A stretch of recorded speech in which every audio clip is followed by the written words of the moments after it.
My name is Maurice Quansah. I am the sports editor of the Daily Graphic, editor of the Graphic Sports newspaper and other platforms.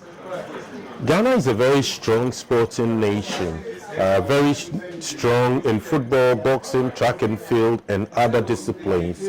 And settling on the top 3 sports personalities of all time is pretty tight.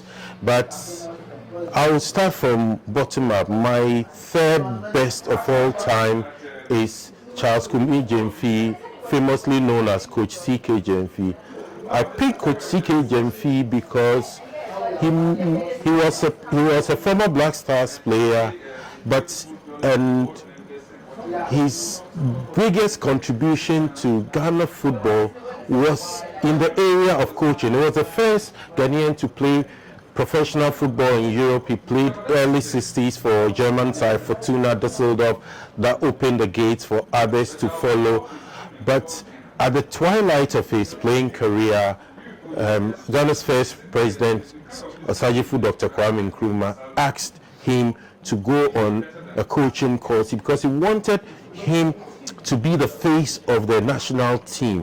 Previously, we were being handled by foreign coaches, but Kwame Nkrumah, as part of his Black Star agenda, wanted an African face to spearhead and lead the national team. So he ensured C.K. Gyamfi went through coaching. He returned to handle the national team, and he cut and stitched together the success story of the Black Stars. So Ghana was Africa's first 4-time African champion. Since we haven't won any, but C.K. Gyamfi was instrumental in our achievements. Importantly, C.K. Gyamfi's career, post-playing career as a coach, was very phenomenal. He virtually cut and stitched together Ghana's success story in world football. As 4-time African champion, he coached Ghana to win the first African Cup, Ghana's African Cup, in 1963, coached the team to win it in 65 in Tunisia.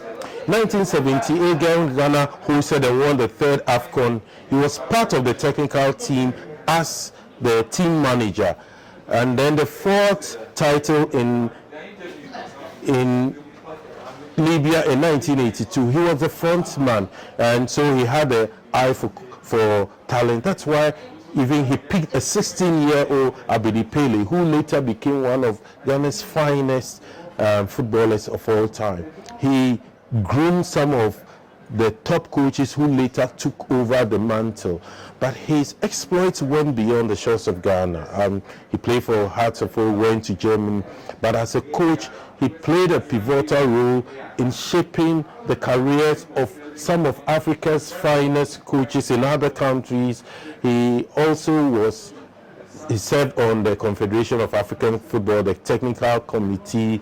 He helped shape policy, and he contributed greatly, not just for Ghana football, but where Africa finds itself today. C.K. Gyamfi played a pivotal role in shaping Ghana football and African football to where it is today. And I think he, for me, is the 3rd. I'll put him on the list as number 3. For number 2, I'll pick Abedi Pele. A household name, but he's one of the finest players we've ever seen. At age 16, he won African Cup of Nations with the Black Stars, and at that age, as a teenager, we saw something. C.K. Gyamfi and the coaches saw something which blossomed on the world stage.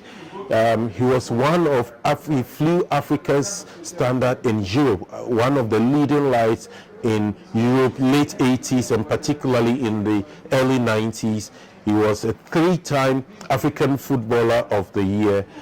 He never got to play in the FIFA World Cup, but he was one of the few African players who won the Champions League. He won with Olympique Marseille in 1993 after playing the final, losing to World Star Belgrade.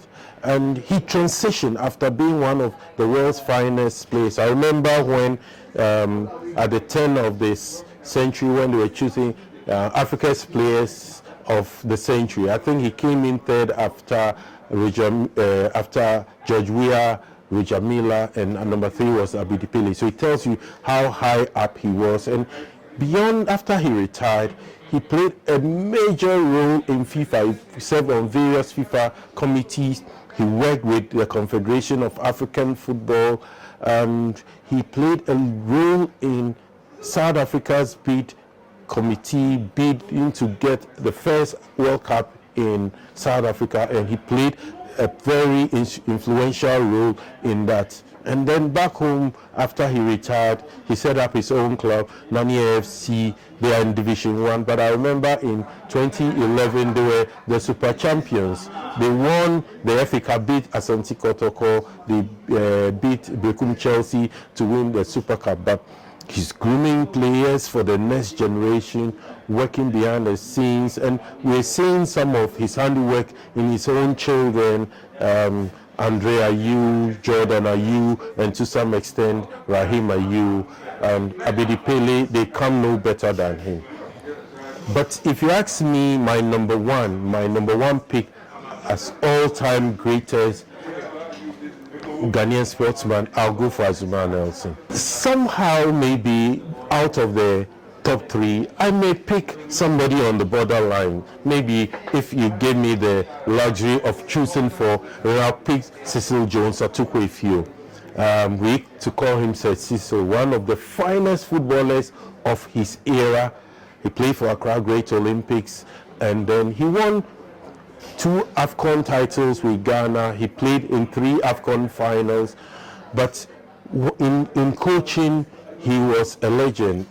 African Coach of the Year in 2001, and he was responsible for all the continental titles that Hearts of Oak have won. 2000, they won the Champions League. The following year, they won the African Super Cup, and then a few years down the line, they won the first Confederation Cup. He was the one in charge of it. He had amazing eye for talent, and he helped groom some of the finest players. We saw true Hearts of Oak and Liberty professionals, and players like Derek Boateng, Sulu Muntari, Michael Essien all came through his hands. I remember he went beyond, his exploits went beyond Ghana. He handled the Republic of Benin. He qualified them for their first AFCON in 2004. And if we want to list his achievements, he stands tall. But I think among the top 3, I'll go for Azumah Nelson, Abedi Pele, CK Jemfi. But the one who comes closest will be Sir Cecil Atuquefio.